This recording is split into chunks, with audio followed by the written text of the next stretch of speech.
ಅರಸಿಯರ ಬಗೆಗೊಳ್ಳ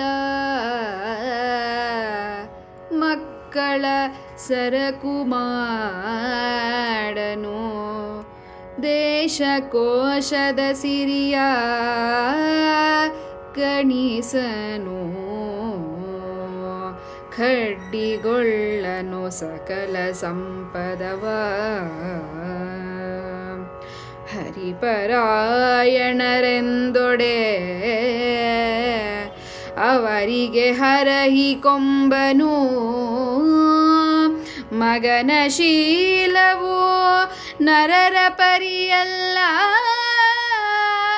ಎಂದನ ವಸುದೇವನು ಅಳಿಯಂಗೆ.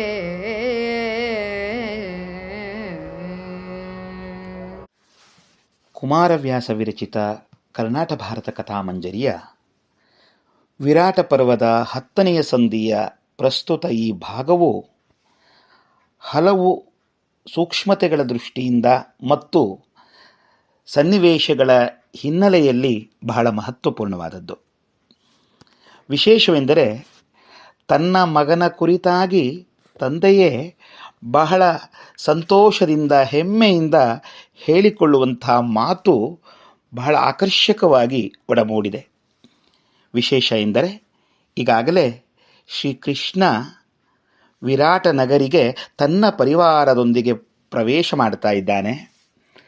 ತನ್ನ ಜೊತೆಯಲ್ಲಿ ತಂದೆಯಾದ ವಸುದೇವರು ಪಾಂಡವರನ್ನು ಕಂಡು ಬಹಳ ಸಂತೋಷದಿಂದ ಅವರಿಗೆ ಆಶೀರ್ವಾದ ಮಾಡ್ತಾ ಇರುವಾಗ ಪ್ರಸ್ತುತದ ಈ ಪದ್ಯವನ್ನು ನಾವು ಕಾಣಬಹುದು.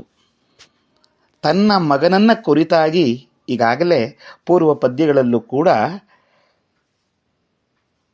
ವಸುದೇವ ಬಹಳ ಸಂಭ್ರಮದಿಂದ ಕೃಷ್ಣನ ಮನಸ್ಸು ಎಂಥದ್ದು ಅನ್ನೋದನ್ನು ಈಗಾಗಲೇ ಕಾಣಿಸಿದ್ದಾನೆ. ಮತ್ತೆ ಮುಂದುವರೆದು ಹೇಳ್ತಾ ಇದ್ದಾನೆ, ಅರಸಿಯರ ಬಗೆಗೊಳ್ಳ ಮಕ್ಕಳ ಸರಕು ಮಾಡನು. ಈ ಪದಗಳು ನೋಡಿ ಹೇಗಿದೆ.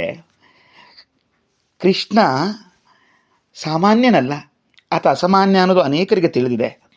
ಆದರೆ ಎಂದಿಗೂ ಕೂಡ ತನ್ನವರು ಮಾತ್ರ ಎಂದು ತನ್ನ ಹೆಂಡತಿ ಮಕ್ಕಳು ಅಥವಾ ತನ್ನ ರಾಜ್ಯ ಸಂಪತ್ತಿಗಷ್ಟೇ ಸೀಮಿತನಾದವನಲ್ಲ.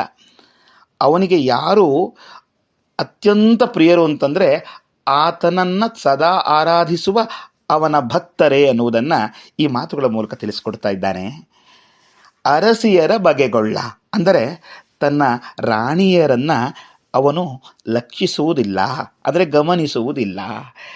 ತನ್ನ ರಾಣಿಯರನ್ನ ಏನು ಬೇಕೋ ಜೊತೆಯಲ್ಲಿದ್ದಾಗ ಏನೆಲ್ಲ ಪ್ರೀತಿಯನ್ನು ತೋರಿಸಬೇಕೋ ತೋರಿಸ್ತಾನೆ, ಆದರೆ ಅವನ ಗಮನ ಹೆಚ್ಚಾಗಿ ಭಕ್ತರ ಕಡೆಯೇ ಹೊರತು ಹೆಂಡತಿಯ ಬಗೆಗಲ್ಲ.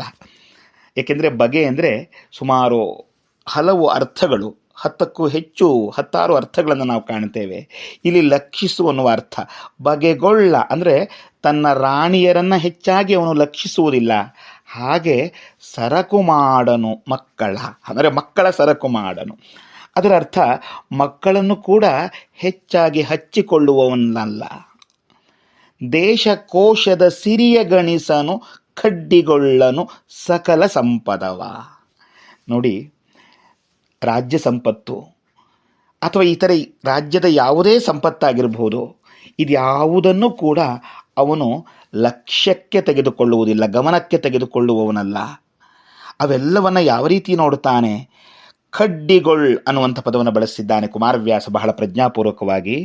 ತೃಣ ಸಮಾನವೆಂದು ಭಾವಿಸುವುದು ಎಂದರ್ಥವಾಗುತ್ತದೆ. ಇಲ್ಲಿ ಖಡ್ಡಿಗೊಳ್ಳನು ಎಂದಿರುವುದರಿಂದ ಸಮಸ್ತ ಸಂಪತ್ತನ್ನು ಹುಲ್ಲು ಕಡ್ಡಿಯಷ್ಟೆಂದು ಲೆಕ್ಕಿಸುವುದಿಲ್ಲ ಎಂಬುದು ಸ್ಪಷ್ಟ. ಆದರೆ ಭಕ್ತರ ವಿಚಾರದಲ್ಲಿ ಆ ರೀತಿ ಇಲ್ಲ. ಅದಕ್ಕೆ ಹೇಳ್ತಾನೆ ಮುಂದಿನ ಉತ್ತರಾರ್ಧದ ಮಾತುಗಳಲ್ಲಿ, ಪದ್ಯದ ಉತ್ತರಾರ್ಧದ ಭಾಗದಲ್ಲಿ, ಹರಿಪರಾಯಣರ್ ಎಂದೊಡ ಅವರಿಗೆ ಹರಹಿಕೊಂಬನು. ನೋಡಿ ಹೇಗಿದೆ. ಹರಹಿಕೋ ಅಂದರೆ ತನ್ನನ್ನೇ ತಾನು ಅರ್ಪಿಸಿಕೊಳ್ಳುವುದು ಅಥವಾ ಹರಡಿಕೊಳ್ಳುವಂಥದ್ದು. ಹಾಗೆ ತನ್ನ ಭಕ್ತರನ್ನು ಕಂಡರೆ ಅವರಿಗೆ ತನ್ನನ್ನೇ ತಾನು ಸಮರ್ಪಿಸಿಕೊಳ್ಳುತ್ತಾನೆ ಈ ಮಾಧವ ಅಥವಾ ಈ ಕೃಷ್ಣ.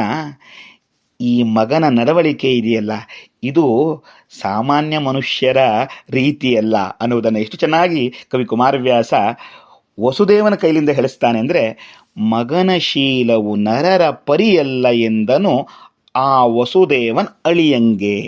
ಅಂದರೆ ವಸುದೇವನ ಅಳಿಯನಾದಂತಹ ಧರ್ಮರಾಯನಿಗೆ ಈ ರೀತಿಯಾಗಿ ಹೇಳ್ತಾ ಇದ್ದಾನೆ, ನನ್ನ ಮಗನ ಶೀಲ ಅಂದರೆ ಒಂದು ಗುಣ ಇದೆಯಲ್ಲ, ನಡವಳಿಕೆ ಇದೆಯಲ್ಲ, ಇದು ನರರ ಸಾಮಾನ್ಯ ಮನುಷ್ಯರ ರೀತಿ ನೀತಿ ಅಲ್ಲ. ಈತ ಸಾಕ್ಷಾತ್ ವಿಷ್ಣುವಿನ ಸ್ವರೂಪ ಅಥವಾ ಭಗವತ್ ಸ್ವರೂಪ ಅನ್ನುವುದನ್ನು ಅವನ ನಡವಳಿಕೆಯೇ ಸಾಬೀತುಪಡಿಸ್ತಾ ಇದೆಯಲ್ಲ ಅಂಥೇಳಿ ಹೆಮ್ಮೆಯಿಂದ ಹೇಳ್ಕೊಳ್ತಾ ಇದ್ದಾನೆ ವಸುದೇವ. ಭಕ್ತರನ್ನು ಕಂಡರೆ ಭಗವಂತನಿಗೆ ಬಹಳ ಪ್ರೀತಿ. ಹೇಗೆ ಭಕ್ತರು ಭಗವಂತನನ್ನು ಬಹಳವಾಗಿ ಆರಾಧಿಸ್ತಾರೆ, ಅವನಲ್ಲಿ ಸಂಪೂರ್ಣವಾಗಿ ಅರ್ಪಿಸ್ಕೊಳ್ತಾನೆ ಅನ್ನೋದಕ್ಕೆ ನಾವೆಲ್ಲ ಸಾಮಾನ್ಯವಾಗಿ ಕೆಲವು ನುಡಿಗಳನ್ನು, ಕೆಲವು ಭಾವಗಳನ್ನು ಗಮನಿಸಿದ್ದೇವೆ. ಸರಳವಾಗಿ ಹೇಳೋದಾದರೆ, ತ್ವಮೇವ ಮಾತಾ ಚ ಪಿತಾ ತ್ವಮೇವ, ತ್ವಮೇವ ಬಂಧುಶ್ಚ ಸಖಾ ತ್ವಮೇವ, ತ್ವಮೇವ ವಿದ್ಯಾ ದ್ರವಿಣಂ ತ್ವಮೇವ, ತ್ವಮೇವ ಸರ್ವಂ ಮಮ ದೇವ ದೇವ ಅಂಥೇಳಿ ಭಗವಂತನಲ್ಲಿಯೇ ಎಲ್ಲವನ್ನು ಕಾಣುವಂಥ ನಿಜ ಭಕ್ತರು ಹೇಗಿರ್ತಾರೋ ಅದಕ್ಕೆ ಅನುಗುಣವಾಗಿ ಭಗವಂತನು ಕೂಡ ಭಕ್ತನ ಪರಾಧೀನನಾಗಿರ್ತಾನೆ, ತನ್ನ ಭಕ್ತನಲ್ಲಿಯೇ ತಾನು ಅಧೀನನಾಗ್ತಾನೆ ಎನ್ನುವುದನ್ನು ವಸುದೇವ ಬಹಳ ಚೆನ್ನಾಗಿ ಸರಳವಾದ ಮಾತುಗಳಲ್ಲಿ ಈ ಪದ್ಯದ ಮೂಲಕ ತಿಳಿಸಿಕೊಟ್ಟಿದ್ದಾನೆ. ಅಷ್ಟೇ ಅಲ್ಲ, ಮುಂದುವರೆದು ಮತ್ತೆ ಹೇಳ್ತಾ ಇದ್ದಾನೆ, ಕೇಳೋಣ. ಲೋಗರೆ ನೀವೆಮಗೆ ನಿವಗೆ ಅರಗಾಗಿ ಕರಗುವನು, ಅದು ನಿಲಲಿ ತನಗಾಗದವರಿಗೆ ತನ್ನ ತೇರುವನು,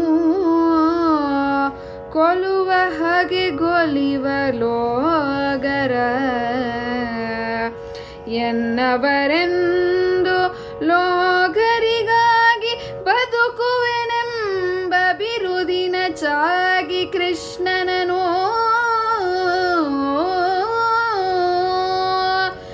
ಏನ ಹೇಳುವೆನೆಂದನು ಅರಸಂಗೆ.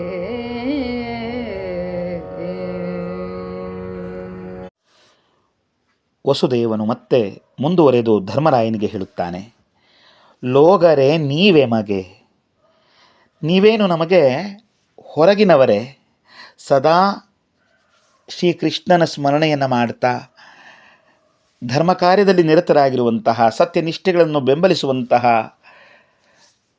ಕುಂತಿಯ ಮಕ್ಕಳಾದ ನೀವು ಸದಾ ಧರ್ಮಪರರು. ಹೀಗಿರುವಾಗ ನೀವೆಂದೂ ನಮಗೆ ಹೊರಗಿನವರಲ್ಲ. ನಿಜ ಹೇಳಬೇಕು ಅಂತಂದರೆ, ಪಾಂಡವರು ಎಂದರೆ ಸಾಕು ಕೃಷ್ಣನಿಗೆ ಅಪಾರವಾದ ಪ್ರೀತಿ ಇದೆ. ಅದರ ಬಹಳ ಚೆನ್ನಾಗಿ ವಸುದೇವ ಇಲ್ಲಿ ಹೇಳುವಂಥ ಮಾತು, ನಮ್ಮ ಕೃಷ್ಣನು ನಿಮ್ಮ ವಿಷಯದಲ್ಲಿ ಅರಗಿನಂತೆ ಕರಗಿ ಹೋಗ್ತಾನೆ, ಅವನ ಮನಸ್ಸು ಸದಾ ನಿಮ್ಮ ಕಡೆಯೇ ಇದೆ. ಅದಕ್ಕಾಗಿ ಹೇಳುವಂಥ ಮಾತು, ಕೇವಲ ಭಕ್ತರಾದ ನಿಮ್ಮ ಮೇಲಷ್ಟೇ ಅಲ್ಲ, ತನ್ನನ್ನು ಕೊಲ್ಲಲು ಬರುವ ಹಗೆಗಳಿಗೆ ಕೂಡ ತನ್ನನ್ನೇ ಅರ್ಪಿಸಿಕೊಳ್ಳುವಂತಹ ಗುಣವುಳ್ಳವನು ಶ್ರೀಕೃಷ್ಣ ಎಂಬುದಾಗಿ ಹೇಳ್ತಾರೆ. ತನಗಾಗದವರಿಗೆ ತನ್ನ ತೆರುವನು ಕೊಲುವ ಹಗೆಗೊಲಿವ ಅನ್ನುವಂಥ ಮಾತನ್ನು ಕುಮಾರವ್ಯಾಸ ವಸುದೇವನ ಮೂಲಕ ಹೇಳಿಸ್ತಿದ್ದಾನೆ. ಇಷ್ಟೊಂದು ಅರ್ಥಪೂರ್ಣ ಅಲ್ವೇ ಬಂಧುಗಳೇ? ಕಾರಣ ಇಷ್ಟೇ, ಯಮುನಾ ನದಿಯ ಮಡುವಿನಲ್ಲಿ ಅಡಗಿದ್ದ ಕಾಳಿಂಗ ಸರ್ಪವೇ ಕೃಷ್ಣನನ್ನು ಕಚ್ಚಲಿಕ್ಕೆ ಬಂದಾಗ, ನಾಶಪಡಿಸಲಿಕ್ಕೆ ಬಂದಾಗ, ಕಾಳಿಂಗ ಸರ್ಪಕ್ಕೆ ಬುದ್ಧಿ ಕಲಿಸುವುದರ ಮೂಲಕ, ಆ ಕಾಳಿಂಗ ಸರ್ಪದ ಮೇಲೆ ನೃತ್ಯವನ್ನು ಮಾಡುವುದರ ಮೂಲಕ ಅದನ್ನು ಕೂಡ ಸರಿಪಡಿಸುವ ಕೆಲಸವನ್ನು ಮಾಡಿದವನು ಶ್ರೀಕೃಷ್ಣ. ಅಷ್ಟೇ ಯಾಕೆ, ಪೂತನಿಯ ಉದ್ಧಾರವನ್ನು ಮಾಡಿದವನು. ತಾಯಿಯ ರೂಪದಲ್ಲಿ ಬಂದಿದ್ದರಿಂದ ಪೂತನಿ ಎಂಬ ರಾಕ್ಷಸಿಯನ್ನು ಕೂಡ ಧಾತ್ರಿಗತಿ ಅಂದರೆ ಮೋಕ್ಷಕ್ಕೆ ಅಣಿವುಗೊಳಿಸಿದಂಥವನು ಶ್ರೀಕೃಷ್ಣ. ಹಾಗಾಗಿ ತನ್ನನ್ನು ಕೊಲ್ಲಲಿಕ್ಕೆ ಬಂದವರನ್ನು ಕೂಡ ರಕ್ಷಿಸುವಂಥವನಲ್ಲವೇ? ಎಲ್ಲರೂ ನನ್ನವರು, ಎಲ್ಲರಿಗಾಗಿ ನನ್ನ ಬದುಕು ಮೀಸಲು ಎಂದು ಹೇಳಿಕೊಳ್ಳುವಂತಹ ಕೃಷ್ಣನ ಬಗೆಗೆ ನಾನು ಏನು ತಾನೇ ಹೇಳಲಿಕ್ಕೆ ಸಾಧ್ಯ ಇದೆ ಎಂಬುದಾಗಿ ವಸುದೇವ ತನ್ನ ಮಗನ ಹಿರಿಮೆಯನ್ನು ಮತ್ತಷ್ಟು ಸಂಭ್ರಮಿಸುತ್ತಲೇ ಪಾಂಡವರಿಗೆ ಸದಾ ಹಿತವನ್ನು ಬಯಸುವ, ಅವರ ಅಭಿವೃದ್ಧಿಯಲ್ಲೇ ತನ್ನ ಸಂತಸವನ್ನು ಕಾಣುವಂಥವನು ಕೃಷ್ಣ ಎಂಬುದನ್ನು ಧರ್ಮರಾಯನ ಮಾತಿಗೆ ಅನುಗುಣವಾಗಿ ತಾನು ಹೇಳಲಿಕ್ಕೆ ಮುಂದಾಗ್ತಾನೆ. ಆಗ ಈ ಮಾತುಗಳನ್ನೆಲ್ಲ ಕೇಳಿಸಿಕೊಳ್ತಾ ಇದ್ದಂತಹ ಕೃಷ್ಣ ಏನು ಹೇಳ್ತಾನೆ ಮುಂದಿನ ಪದ್ಯದಲ್ಲಿ ಗಮನಿಸೋಣ.